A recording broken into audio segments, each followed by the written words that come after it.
All right, all right. We are live with Investor Thrive. We got my man over here, Francis. And Francis, I don't think I've ever even tried to say your last name, man. How do you say your last name?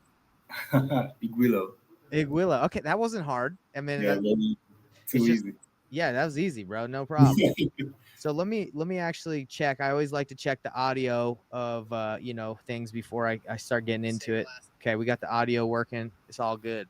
Yeah, man. So welcome. Thanks for coming on the Investor Thrive podcast. We just did a deal together, man, and I know you're out there doing big things. So what we wanted to talk today, and this is the Investor Thrive Sales Mastery podcast, where we talk about how sales is integrated, how it's affiliated with wholesaling and real estate investing.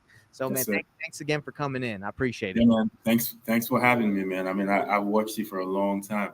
Yeah, Uh, bro. I appreciate it. I appreciate it. And so let's kind of just dive right into it, man. I mean, people might not know who you are. Some people might not know who I am, that watch this, but let's kind of find out about you. Tell us a little bit about yourself, a little background so people that are watching this can get to know you. right. So my name is Francis Igwilo. I Mhm. am originally Nigerian. I was born in Nigeria. I actually didn't leave Nigeria until I was 20 years old. So say about a good 9 years ago now. Uh-huh. And yeah, so I used to live in New York for the best part of 8 years, and I just moved out to Atlanta, Georgia, which is where I'm at now. I moved out here in the summer of last year. Yes, I mean that's pretty much me in the in a nutshell. So New York. Okay, so you're in New York and you said you moved into Atlanta from the summer of last year. 2021. What made you move? So that's a very good question. So I started wholesaling in New York City. You Mhm. know, I and which was kind of a bad idea, but that's also why I'm who I am today. Yeah, yeah. Um, so I started wholesaling in 2015, and just New York being an attorney state, wholesaling is not as easy out there as it is in other parts of the country. Now, Yeah.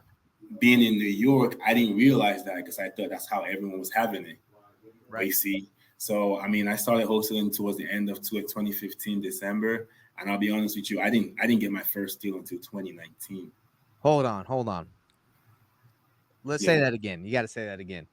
I started wholesaling in 2015 November, Okay. and I got my first deal in September 2019, So you telling me you did this for 4 years and you didn't give up? and I didn't make a dime, $0, Wow, bro, $0, that's $0. amazing. How did you not get I mean, how did you not give up? I mean, I'm sure tons of people would have been like, "Oh man, this doesn't work." How did you Yeah, keep it going? just didn't. So for me, it didn't make any sense to me, right? It's because Mhm. I will do everything I thought I was supposed to be doing. I mean, albeit maybe I wasn't doing it the right way, right? I'll Mhm. do everything I thought I was supposed to be doing, and then it just wasn't working out. But then I'll come on the internet and I see guys, I see Carlos Reyes, I see Max Maxwell, Mhm. I see Mhm. all these cats. Like, either these people are lying to me about something or I'm just not doing enough, Okay. right? And now, so you know how there's this saying that if you want to fix the world, you try to fix the man, Mhm. right? I can't fix the world. I can't fix what kind of information these guys are putting out there, but I can fix myself. So let me Okay. focus on me. Let me try to do better. Let me try to be better. Let me try to grind some more, make some more calls, throw some more money at marketing. So Okay. all these 3, 4 years was just self development and just okay, I can do better. I can make better calls. I can make better offers. I can grind for longer. Things like that. And so I didn't realize it had taken that long. But I'll tell you this much: it was a very, very painful journey for sure. It was. Dang. Yeah, man. I'm so proud of you for continuing to go through that. A lot of people they don't get their first deal for a couple months and they give up, right? Yeah, took me. It took me. So what had happened was, so the whole time, right? I couldn't work a regular job and do wholesaling because it just wasn't working for me. Mhm. So I stopped working and I became a full time Uber driver. And I would drive like 16, 18-hour shifts to be Dang. able to make enough money to send out mailers at the time because that's what I was doing. Wow. I hired. I mean, I can call people's names here because they were helpful Mhm. to my journey. I hired Cody Sperber at the time as a mentor. Mhm. I think that mentorship cost me about $8,000, $9,000. You know how many hours you get to drive as an Uber driver? How many hours you got to drive to save that much money? 4 years, bro. Right, that's what I'm saying. And then I had to hire what's his name, Tan Merrill, as a Mhm. mentor to teach me the business. And it was like a third mentorship really that I had to pay for. Yeah. I'm just trying to find my way, right? But the one missing piece that I didn't realize was the fact that I was in New York freaking city. That was the problem, right? Wow. Wow. So it took me sometime in 2019. I think it was February. I mean, I was just resilient. So I Hmm. go to this event in I think it was in Austin. It might have been in no, it was either Austin or the other one. It was in Texas somewhere. It was James Huck and what's his name? Josh Gaiman put it together. Okay. Josh Gaiman and James Huck put that event together. And I met this guy that was like, hey, you need to go virtual. You need to get out of New York City. Get out of there. That was what he told me. He's like, well, if you can't move, you need to get out of there. So start doing something that's virtual. And Right. then to me, it was just like this crazy idea. Like I'm struggling in my backyard. You trying to tell me to go someone else's backyard and go get deals. But Right. anyway, long story short, he puts me on to $5 Craigslist ads, the Wow. paid ones. He Hmm. put me onto them and he told me, hey, here's my template. Just use the exact same thing and post, $5 like twice every week, just so you're on top. Okay. And I started doing that in August. And then 3 months later, I got that first deal off of a Wow. $5 Craigslist ad. The real question is, you still do the Craigslist ads? Still do 'em. I still do them. I That's still do them awesome, man. till today. I still I've do. never heard of someone doing that. I've been doing this a long time, and I never heard of someone marketing through the Craigslist ads. Wow. Yeah, $5. I mean, so what I do is I take like 20 different cities and I Mhm. just spend $100. It's time consuming. Right. I told myself I'm going to spend $200 on Craigslist ads a month, and I just pick 20 cities and I just post in there. And then you never know. What kind of ads are they? Are they like, hey, I'll buy houses for cash ad, or? Do you have access to Craigslist really quick? Yeah, I have Craigslist. Yeah. So yeah, it's just pretty much it's like we buy houses, cash. It's a lot of ads like that on Craigslist. Yeah, I've You seen be a lot of them. surprised. Yeah. Yeah, so it's pretty much those, but then it's in the paid section. So a lot of people don't have $5. That's funny. Yeah, bro. I've never thought about doing that. So I mean, I'm sure the return on your investment is huge on Craigslist because It's, it's not that expensive. it's like 1,000x easy. Yeah, that's amazing. Okay, so when you say you do pay per click as well, though, right? So Yeah, you're that's not just all I do. okay. Yeah, You're that's not all. relying just solely on the Craigslist for No, to. I just do Craigslist just because I mean, that was literally my desire, and I just feel like I'll be ignorant to not do it anymore because I know it Yeah, still works. yeah, for sure, for sure. Okay, but it doesn't keep like it doesn't generate like tons of deals, right? It just does maybe Yeah, a couple a year. yeah, maybe a It's couple worth of it. years. That's Okay, right but it's about. worth it because then the return on ad spend is Yeah, totally there. Okay. yeah. And you say it's time consuming. So you have a VA doing it, or do you do it, or how does that work? I do it myself now because I just don't see that as enough work for a VA. Got it. It's time consuming for me to do it. It takes me about an hour or two to do it, but it's not enough work to keep a VA busy as of Yeah. right now. I love it. I love it, man. I think that's awesome. So you were in a situation in New York. You had to get out of there. So you could have just stayed in New York and wholesaled virtually in Atlanta. Why did you move? Just because you wanted to be in the backyard? Back? Good question. So that's a good question. So the real story with New York was because it was an attorney state. So last week I actually did a deal in New York, Oh, cool. and then so what the way New York works is the contracts we used to wholesale ideally, like the whole 2-page contract things, Mhm. you give that to a New York attorney, he's gonna rip that thing in half. I know, So man. I've done deals in New York too. They're just like, what? They're like, what is this thing? what is it? So that's the first part. The second part is they have this 10% down payment that is that's a prerequisite. You have to put down 10%. There's nothing like $1,000 EMD or some bullshit $5,000. And Right. then you're in New York City. These houses are starting from 500,000 and up. Right. So you're telling me, Uber driver, to put down 50 grand on a house I don't even know I can move. Where am I gonna find that? Number one, Hey, bro, right? let me tell you something really quick. The people in New York are cutthroat, bro. I've talked to a lot of the buyers out there, dude. They are some cutthroat dudes. I mean, no, there's no hate or anything. I love these type of people, but they're most of them, the investors I talked to were Jewish, Yeah. and they were like freaking savvy, bro. They were like Ooh. no BS. They were like, hey, bro, yeah, I ain't got no time for you unless you. Right. They were Italian or Jewish. I don't know if you experienced that, but that's who I talked to. So when I started realizing that I couldn't get things on the contract because I didn't have the down payment, what I did was I started working for the Jews in New York. So I literally would go to appointments with them because they were the money bags and I was the deal finder. Bro, that was it. So that was it. So that was how I started, really, to be honest. Like 1 year deep, I realized I can't do this myself. So I became a bird dog for them, literally. And so what I'll do is when I find a deal, I'll bring it to them and then they'll tell me, well, this is how much we can pay you. And those numbers I'm telling you, like those guys were happy to pay me 75, 80,000 on the deal back then. Bro, they don't care, dude. If it's a deal, numbers make sense. It just makes sense. They don't, they wouldn't care, right? Right. But the biggest problems I had was I was lucky we're getting things under contract.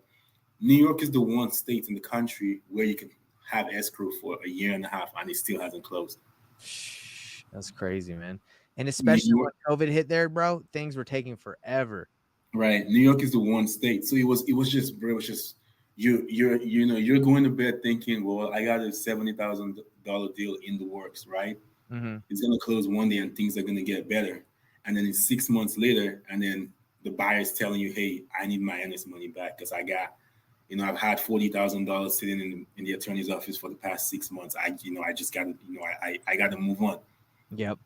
Your buyer walks away. What are you gonna do? That's the wholesaler. You can try to resuscitate the deal, but it's taking 6 months. It still hasn't closed, so I'm just gonna move on and look for the next one. Dude, right? That's crazy, yeah.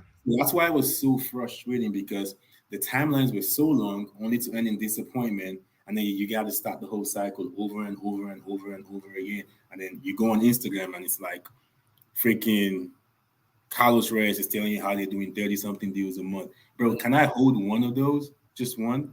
Yeah. Right? For real. That's exactly how I was feeling back then. Yeah, man. So that's why you're like, I'm out of here. Is that why? And then, so why I moved out, the first deal I did in 2019 from Craigslist ads was actually in Atlanta. Oh, that's why you're like, man, that's the promised land. Oh, that's exactly what I said to myself. So I don't know if I told you, but I'm also military. I'm in the reserves. Mm-hmm. And then we were gone for like a 6-month training in Germany at one time. And then I got back in the summer of 21. Oh. So when I came back in the summer of 21, to be honest with you, I was without the lease because my lease my lease was up at the time. So once I came back, it was like I needed to find a new apartment in New York, or the alternative was to just get out of New York. Okay. And so I said, you know what? Let's just go somewhere else now. Let's get it. I love it. And I told you I was raised in Atlanta and Marietta, Roswell, Georgia. So it's a great state, man. It's awesome out there. Tons of deals too, A lot.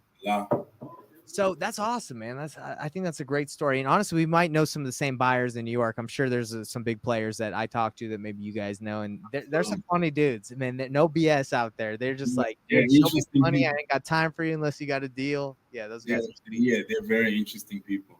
For sure, man. I love it. Yeah, man, they're cutthroat. I had one deal and I was like, I don't know, man. I only have a couple, like I only have a day left of, what's it called? Like due diligence. And he's like, dude, I'm sending the money right now to the title company. Like it's already there. Like, I couldn't say no to him. Like he was like, no, it's already there. Money's already there. You know what I'm saying? Like some they get it. They're hustlers, man, out there. Great. Those, when I think about good salesmen, I'm like, man, those guys they're just so aggressive, naturally aggressive, and like they assume everything, like assume the sale, assume like that you're gonna do with them. It's something I've never felt before because I'm the kind of sales guy who like I'll present the option, I'll like let people make the decision, I make sure you feel comfortable, I ask you how you're feeling, but they're like boom, just like pushing you like the Jordan Belfort style. Absolutely. It's that's great. like Italian, Russian influence right there. Dude, crazy. So so let's talk about this deal that just happened. So we just so there's a $25,000 fee, right? And we kind of want to break it down. So kind of tell me how you guys work that deal on this wholesale deal. Okay, so on our side, so actually, the guy that the acquisitions agent that took the deal down is no longer with us. Oh, okay. What So, happened? um, I mean, just not meeting the standards for me.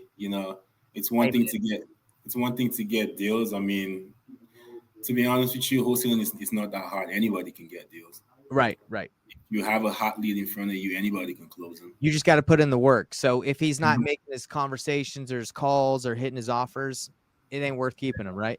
Yeah, and then bad office, bad office etiquette. You know what I'm saying? Like just what I'm saying. He just wasn't working. Mm-hmm. It just wasn't working, and he would talk back at me too, which is fine. Yeah. That.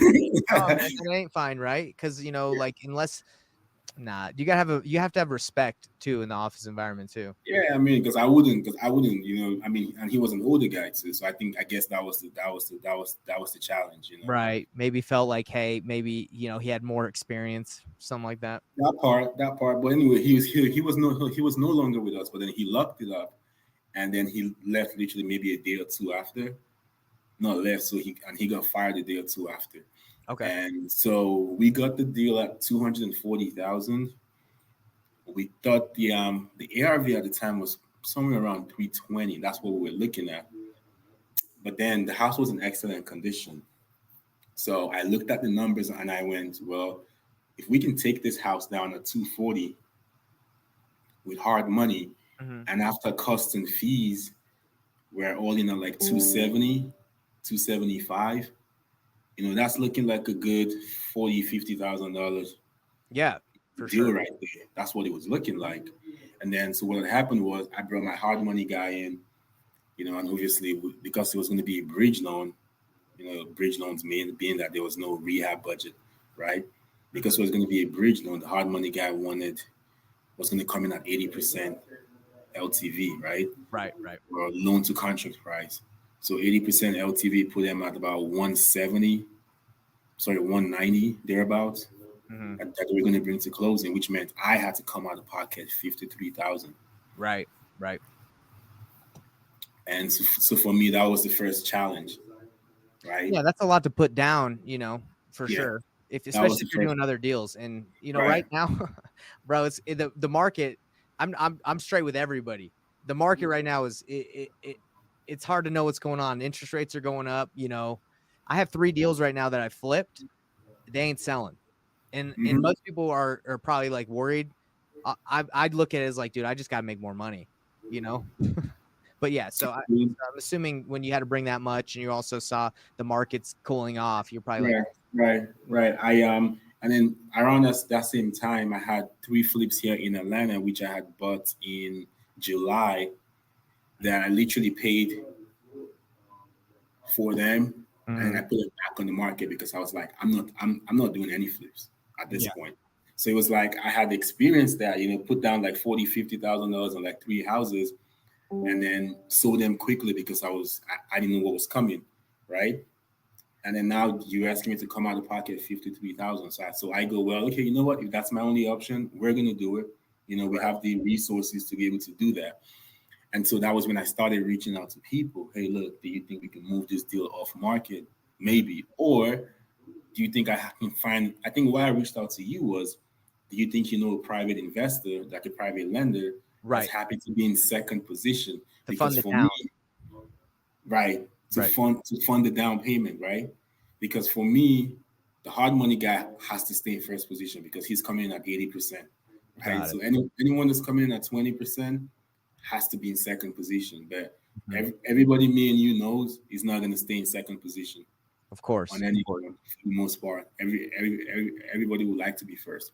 So that was when we started talking about the deal, and then you told me, hey, it looks like I may have somebody for this deal, right? Right, right. And I actually pitched the guy that I knew if he wanted to, first I was like, hey, do you want to do the down? Do you want to be in second position? And he was like, yeah, I mean, I'd possibly be open to doing it, but he wanted a bigger split, right? Of of the 50, fee, right? 50-50, which at that point it's like, man, just give me my fee, right? Why would I right, wait? So yeah, and the way that the market is going here in Utah is most investors are looking at ARV, current ARV, and they're saying, okay, 15% minus that, because they believe that in 6 months, 3 months, 2 months, that's where it's going. They believe it's trending down, right? right, So right. that's kind of honestly what I think too is where it's going, like here, at least here in Utah. So when I told you, hey man, I don't know if you want to hold on to that, but I know somebody that will take that risk and bring that money. So that's how we work together. And this is what I tell people, Francis, and I would teach this to your team, and I'm sure you already teach it, but I do what's called reverse wholesaling, but I dubbed it as calling it like I call it painless wholesaling strategy, because sometimes being a wholesaler and doing it the traditional way of first finding the deal, then sending it out to find a buyer, that can be kind of painful sometimes. That's why I call it Yes, pain, because as we've done nationwide, you get a deal. You sometimes don't know if it's a deal. Like you'll run the numbers and you're like, dude, this makes sense on paper. Everything makes sense. And then you'll send it out and nobody will want it. And you'll be like, what the heck? This is a right, deal. I thought it was a deal. So the way I do it, I've actually trimmed my team down like super small, because I've trimmed down the expenses, the marketing budget and everything, because right now the market's shifting and I didn't want to spend a ton of money on marketing to keep going out, paying for everybody. I basically just down to myself for now, right? And just because of the market shift. And I just look at deals that come into my box, my email from other wholesalers. I look at MLS deals and I do specific areas marketing, like a little bit, and I just bring them to buyers I know that are buying still. And I call it's reverse wholesaling, but I call it painless wholesaling, because right. a deal, for example, 2 days ago came across. I saw someone was looking for a buyer in American Fork, and I know someone that buys out there all the time. So I said, hey, I got a buyer. I know you're kind of new. You probably don't know many people, but I got a guy that will buy right now. So he walked it, and right now, he's offered us more than what they have it under contract for. We're just negotiating, and Wow. it cost me $0.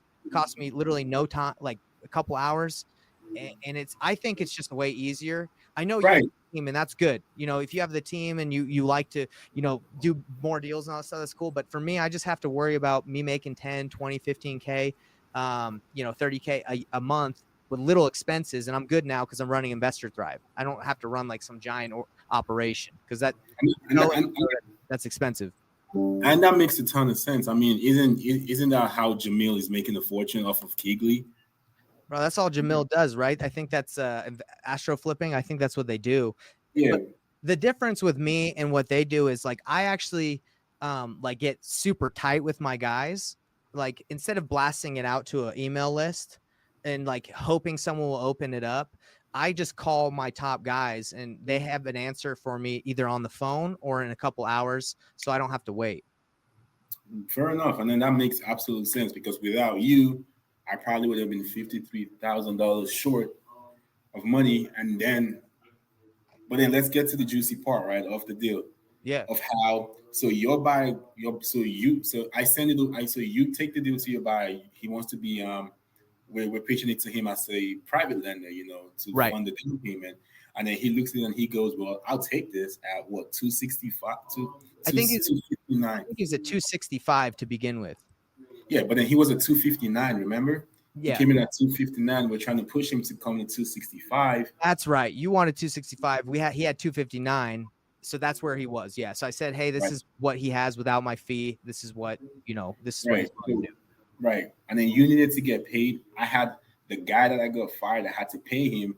The acquisitions agent that picked up the file after he left, I had to pay him. Mm-hmm. You know what I'm saying? So it was like, well, I have to pay too many people, and then I got to get paid a little bit Yeah, myself, you got to make money too. and then you got to get paid. So it's like, well, 19,000 is not a lot of money for four of us to split amongst ourselves. So we tried to push him to give us more, but he ended up giving us, coming back and saying he was at 267. No, he actually came down. He was at 259. He said, hey, I've got to do 255. That's the best I can do. Right. So he came down to 255 after walking the property, right? Yep. Came to 255. Okay, bet. And then you suggested something to me. And you said, well, here's what we can do, right? Why don't we see if we can get the seller down a little bit, right? Right.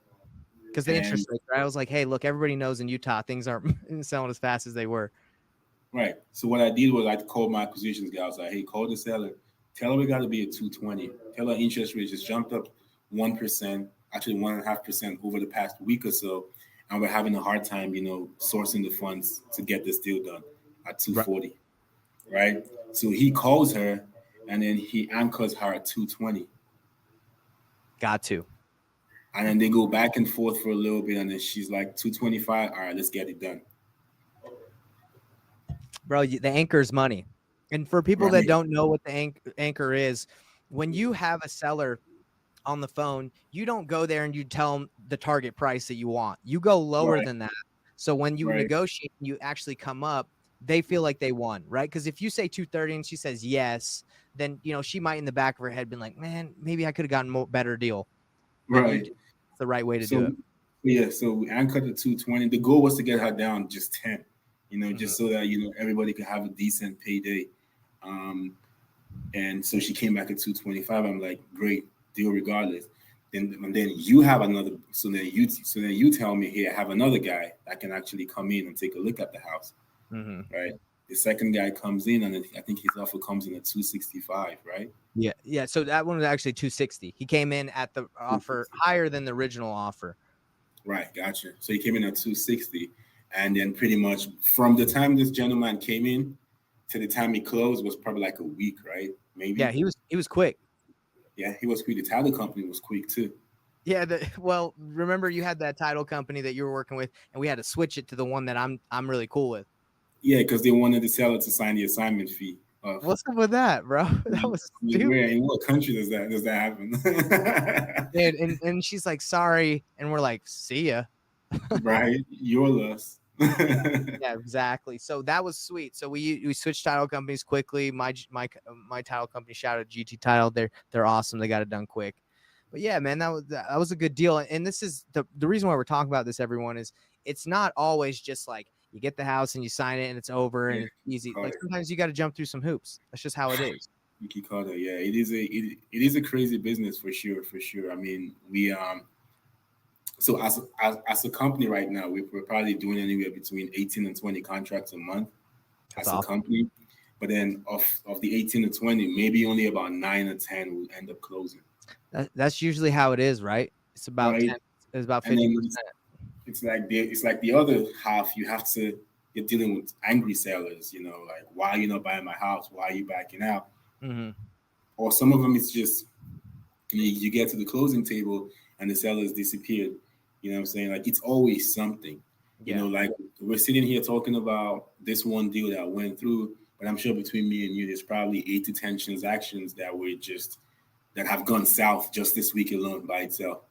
You know what I'm saying? So it's crazy, bro. That's literally title companies, all the issues that happen. I mean, sellers, but yeah, but one thing that has helped me as an acquisition guy, and I'm sure it'll help you, is, if you can have somebody, this is kind of the iffy part. If you have a team, like if you can have your acquisitions guys get tight with specific people in areas so they can just ask them what they'll pay, that gives them a really good idea of like what they need to get the house under contract. The only downside is if you have a team, then they can develop that relationship and just take off on you, right? That's kind of the downside. But if they don't know how to do the marketing, produce leads, then it's not a big deal. But that's why I was able to do so many deals when I was doing the majority of my acquisition work back in the days.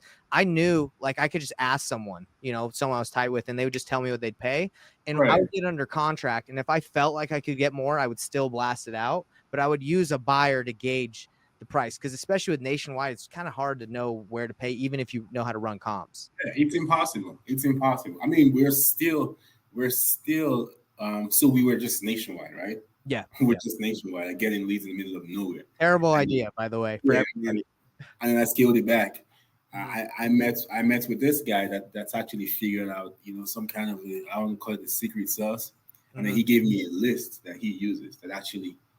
So this guy is doing I think he's doing about $1.5 million a month nationwide. Who is it? Forrest. Blackburn. Yeah. So he does Tarek El Musa's stuff, right? Yeah. So I know he used to work with this guy that had a TV show. Tarek, right? Yeah. So he actually gave me a personalized list that he uses. Sweet. Of like Yeah, he gave it to me. I mean, obviously, he cost an arm and a leg, Yeah, bro. God. right? So he gave me that, and once I started doing that, that's when everything changed for me because I was no longer getting leads in the middle of nowhere. Dude, it's almost impossible. Like, and you spend so much time trying to dispo it. It's just a waste of time. I know. And then at that time when we're doing everything was going on the market, we're just everything was innovation, everything wasn't. We had to get power returns on almost every single house. I was like, this is stressful, man. This is not the business I signed up for. For sure. But Well, yeah, dang. I'm happy to share that list with you if you think it's something you need for sure. With me? Yeah, of course. Oh, brother, yeah, like send me that list. I'd love to take a look at it, man. And honestly, I'd love to work with you more, whether you have deals here or if I have deals that you can help me with. So let's kind of, for the viewers that are out here that want to reach out to you and work with you, what can you help out the Investor Thrive Nation, anybody out with it? I know you do deals nationwide, but where do you specifically work? Maybe if they bring you something, they can hit you up. So I think I'm pretty good with New York for the most part. I mean, that was my stomping ground for 4 years when I was literally. I mean, I can just like you. I could be on the phone with the seller right now in New York, and then I text my buyer, hey, would you pay X amount of dollars? Perfect. Right.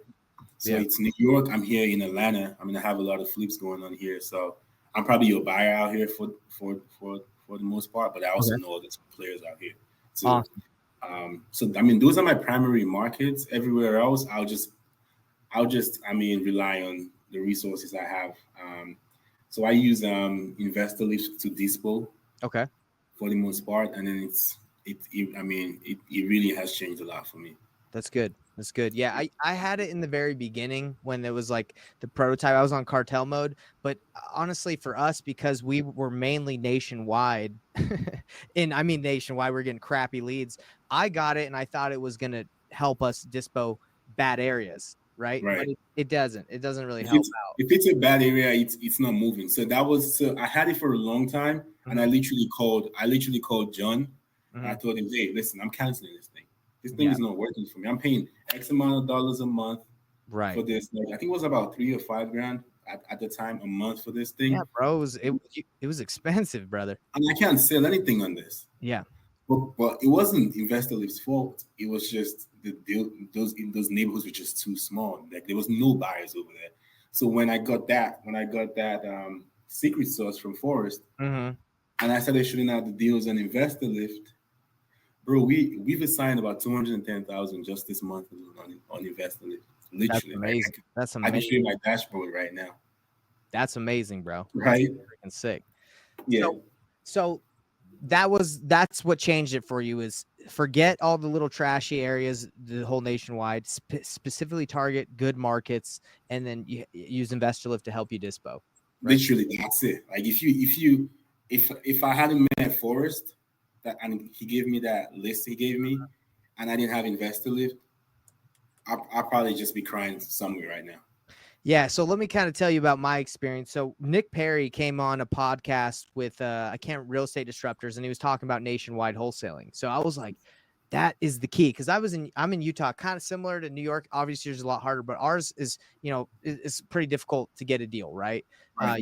So I saw Nick Perry's podcast, and he was talking about nationwide, and I was like, dude, I need to reach out to that guy. He's doing it right. So we reached out to him. This is before he coached, and he basically showed us his Google campaign, how to target nationwide. And he was doing well, at the time. I don't know what he's doing now, but I just literally copied his campaign, did the whole thing, started getting leads everywhere, and I was brand new to this. So, I always thought I was getting tons of deals because every seller wanted to sell in these random areas. So I got like 40 contracts, had to cancel them all. So yeah, it was crazy. So I got Investor Lift because they said that would help me. Yeah. It didn't help. And then, I was just like, forget this, dude. But it sounds like you cracked the code. You need specific areas, and then you can use Investor Lift to help you dispo in those good areas. And to be honest, sorry, go ahead. No, I'm saying, I promise you that's also, I don't know if you noticed this, but yeah, I'm in Nick's group, right? Yeah. So I know exactly what he does, right? I mean, I was in his office, just a while back, and then they're doing some pretty good numbers up there, right? Are they still doing the whole nationwide thing? No, but he doesn't do it. I mean, he would tell you that he's doing it, But then you'd have to be, I mean, which is what I would say too. I'm nationwide, but it would take us to be close enough for me to share with you exactly how we're going nationwide. Okay, gotcha. But it's no longer like, I know, because I ran so many, I spent thousands and thousands. Nah, you're gonna end up wasting your money. Yeah, you're gonna end up wasting your money. And by the way, Sean Terry, he kind of still runs it that way, bro. Like, I don't know. I was in Sean Terry's mastermind. I think it's great. I just didn't renew. I joined another one, but he runs it as the whole state, you know. And that only works if you have tons and tons of marketing money. Number one, and then with Sean Terry, for instance, because I've been seeing him hanging around with Corey Gary, so there is a good chance 90% of his deals are innovation, so they're going on the market. There is a good chance. If you can train your sales team to prep every single seller that they're talking to for innovation, I think that's a business model by itself. Yeah. So you're going into the deal expecting to list that house on the market. It's not a good if you're a wholesaler and that's your strategy, it's not going to work, because you need cash buyers in those areas that want to buy them and flip them. And there's not a flip market in a lot of these random places. That is true. For the innovation, you're right. That makes sense. Right. You know what I'm saying? So yeah, for the innovation, because you can put it on the market and people can come in with like conventional loans and stuff like that. Mm-hmm. So it sounds like you've done a couple innovations then, huh? Oh yeah, a bunch of them. A lot of them. Man. I've never done one. I just never really pitched it, but it sounds like, from what you're saying, just have to tell why it's beneficial. Okay, so it's never ever been, hey, this is an innovation deal, right? It's never ever been that. It's always been, hey, we think we can wholesale this thing. And it's 14, 20 days into the contract. So I was like, when are we closing? And I'm like, can't disappoint this lady. Yeah. You know what I'm saying? We can't just leave them hanging. We can cancel the contract right now, because for some reason, deliberately, our contract has an inspection period until the closing day. Got it. I know it's not fair, but hey, I got to protect myself some way, right? Mine's the same way. Right. So it's like day 20. We don't have a deal. We've tried to sell it to everybody. Nobody wants it, right? So what we'll always end up calling the seller and saying, hey, Mr. Seller, here's something we can do here, right? The easier option for us today is to just tell you, hey, you know what? The property doesn't look anything like we expected. It's, our local partners do not think it's a good deal for them to work with us at that price. So the easiest option for us today is to just walk away from this deal. But we don't want to do that to you. Here's what we can do for you. We can take this property, put it on the market for you, right? Obviously, it's going to need some repairs, right? We don't know what those repairs are going to be. We don't know what the buyer wants. We don't know what the buyer wants the end product to look like. So what we're going to do is put it on the market, have the buyers give us the feedback on what they want fixed up, and then we can fix it up at that point or give them credits towards it. Because the way I'm going to want my kitchen is not the same way the next guy's going to want his kitchen. So what's the point of doing it my way, wanting to put it on the market and then nobody wants it?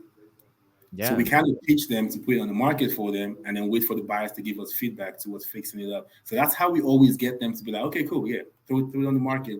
Do you usually need to ask for a longer closing period? Do you need to say, hey, I'm going to send you addendum, so this might take a couple, like maybe 30 more days, or how does that work?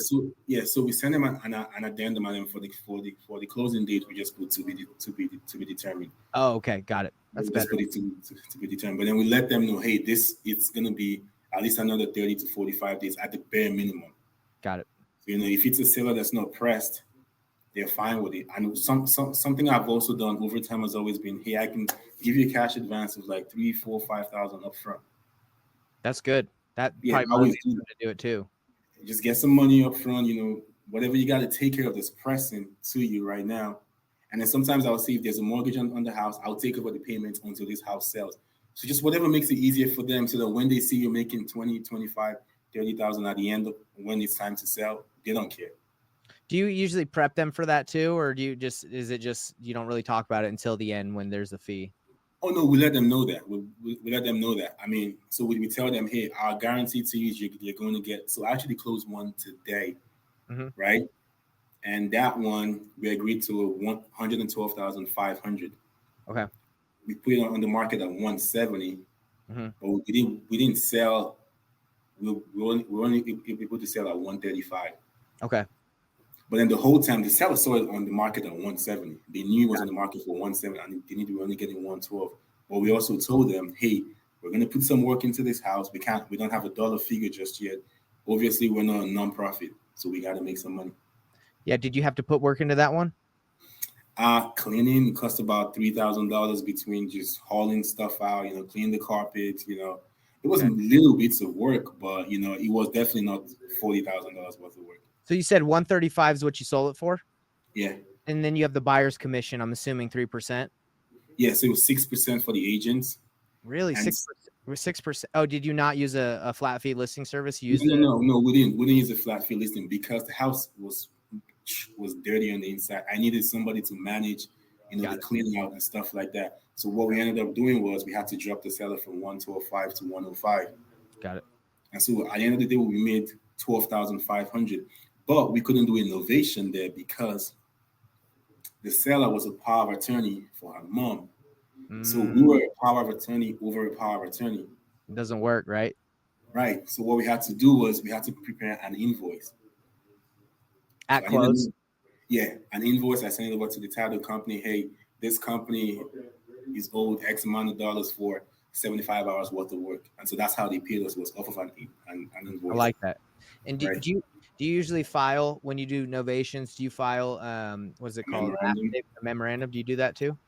So to be honest with you, we should, but just depend on the sellers. Sometimes we don't. I know most companies always do it. Some sellers it's easier to work with, right? If it's a seller that you think is gonna snake you, I'll file one. Okay, but you don't. It's not like a written rule that you do every time you do one. It should be, but it's not so far. Okay. Not yet. Well, man, hey, I've learned a ton from you because, you got some good stuff going on, and kind of like what I got going on in Investor Thrive is, I basically teach people how to do the painless wholesaling method. I focus on sales, but you got a great operation that you still got going. And I think that's sick. And I'm going to definitely implement a lot of what you said. That's awesome, man. I've learned absolutely. I mean, whatever it is, I don't think I know enough just yet, but I think I have some resources that maybe I paid for, right? Mm-hmm. And I'm happy to shoot them your way. If we can just keep it within the family, like right there. Of course. We don't want it to be public information. You know what I'm saying? Man. And I got resources too. That if you ever need anything, hit me up. And if anyone's watching this, this is what it's all about. It's all about the brotherhood. It's about helping each other grow. That's why I do this podcast. That's why I do Investor Dive. I obviously want to give back, right? Because we've received a lot from other mentors, other people who have made content. So we're in the trenches, we're doing it, and that's why I do this. Is because we're doing it, right? I'm not just saying you're just acting or thinking about it, right? Like, this is good info you're giving now. This is awesome, Yes, so I appreciate that. Absolutely. And then if anyone listening to this wants to reach out about anything, listen, I'm more than happy to. Like I said, it took me 4 years to get a deal. If you're struggling to get a deal, if you're looking for the one person you want to talk to, it's me. Dude, I mean, without a doubt. What's the best way they can reach you, Brandon? I'm gonna put it down here at the bottom. Okay, so I am on. I got Instagram. Give them your Instagram. Let's send them to your Instagram. What is it? It's pretty much my last name with an underscore at the end of it. Yeah, no one's taking that one, right? Oh gosh. All right, so let's see right here. Okay, I think I can do it right here. Save. Okay, right here at the bottom, scrolling down. You see it at the bottom? Awesome. It's fantastic. Looks great. Oh, actually, that might be confusing. People are like, "What is that? Is that his Instagram part of it?" So let me. Okay, here it is. Live, coming to you live, doing it live. Okay, there it is. Instagram at Igwilo _. Yes. Hit my guy up. He's got some great tips, tricks. He's running his own business. If you guys have any deals in New York, on speed dial, he'll find out his buyers. Atlanta, absolutely. Also, obviously, if you're in Atlanta, hit him up. I'm sure he's looking for awesome sales guys. Sometimes, always looking to hire. I'm assuming every day. Come in there, do some calls, help him out. He's gonna help you out. Is there anything else? Let's leave with one golden nugget. What's one thing you can tell people before we end this that you want to leave everybody with? Hey, I mean, I guess my mantra in life is, if it's easy, it's not worth it, right? Yeah. If it's easy, it's not. If it's easy, it's not worth. It's not worth it. And here's an analogy I want to give everybody. Now, life is not all about money. Like, money is not everything, but money is a driving factor. It's a driving factor. Now, if you wake up every day and you try to figure out how to make $1,000 a day, right? It may take you 10 years, but one day you figure it out, right? Yeah. If you wake up every day and you try to figure out how to make $10,000 a day, it may take you 10 years, but one day you figure it out. What I'm trying to say is pick your heart, because it's going to be hard regardless, whether you're going for $100 a day or $10,000 a day. I mean, you might as well go high, right? Might as well just go for it. And then that's just not, it's just not with money, it's also with like personal development and, personal growth. And if you're trying to work on your brand or trying to get in shape, it's not going to be easy. You know what I'm saying? So that's just, we're just going to try to get better every single day. Yeah, man, that's what I really respect about having this conversation with you. I didn't really know all the stuff you went through, but you went for 4 years doing this, and it wasn't easy, right? And I don't think I ever tell anyone to come in here and that it's easy, right? It requires effort, requires practice and action. But once you do figure it out, like, you have a skill set that a lot of people don't know. A lot of people don't know how to talk to a seller, get it under contract, sign it, flip it, novation it. That's an awesome skill set to have. It's amazing. It's amazing. I'm grateful for the opportunity, brother. It's just it's crazy. And I appreciate the opportunity, though, Nathan. Thank you very much. I've watched you grow from. I think sometime about this time last year was when you started your YouTube channel, right? Bro, that's when I started last year. And same when I started too, I was like, dude, I don't know what this is going to amount to, but I'm just going to stay consistent with it, right? And it's grown over time. Let me tell you this really cool thing before we end. So someone just reached out to me to run an ad on my YouTube channel. Someone's like, hey, can you run an ad? And I just did a video and I shouted them out. So they were like, I'll pay you $500. And I was like, so I've been reading the book, Never Split the Difference. You read it, right? I'm sure most people have. So they said, hey, can you do 500? And in the book, he talks about how to negotiate with people the right way. You basically kind of let them down or say no in a nicer way. So when they said 500, I said, I'm like, I can do more than that. I was like, and this is what the book says. I said, that's a really generous offer, but I'm sorry, that won't work for me. And that's all I said. Because that's what the book says. So just let them down, say it's generous, but no. So then they're like, then the lady said, well, what can you do it for? And I was like, I didn't give my price. You don't ever want to give your price first. So I said, I don't know. What's the best you can do? So then she said $750. And I said, no, actually, I think it would, for me to do it, I'd have to be a little bit more. Can you? And then I named my price. I said, can you do 1,000? And she said, okay, let's do it. So I use the same skill sets that we use in this business to negotiate with sellers, to negotiate an ad. Dude, it took me like 20 minutes, 10 minutes to make that video. I made it, I put it out, and they sent me $1,000 check. Like, I mean, look, if this never goes anywhere, I made $1,000 off of an ad. Like, that's cool. Hell yeah. That's the whole essence of that. I mean, it doesn't get any more passive than that, to be honest.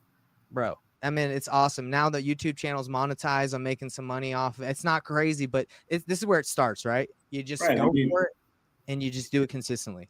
Right. And just think about where you will be in another, 365 days, 12 months from now. You've seen how much growth you've had over the past 12 months. Just think about how much further you could be another 12 months from now. Bro, in 3 years, me and you probably won't even be wholesaling, bro. We're gonna be doing big buildings in New York and building out development. Amen. Amen to that. Someone be like, hey, you know about wholesaling? Like, yeah, I used to do that, bro. It's definitely a very good hustle. Yeah, it's definitely a very good hustle. But I mean, unless you're Sean Terry, I don't know how he wakes up every morning and still does it after all these many years. Bro, I think my man just loves it, and I think it's cool. I think it's a good strategy, but I think most people get into wholesaling because they want to get into apartments, passive income. They want to build the dream life. If you wake up every morning and you're just running a wholesaling company, like nobody really gets into this to run a wholesaling business. They get into it for the passive income, right?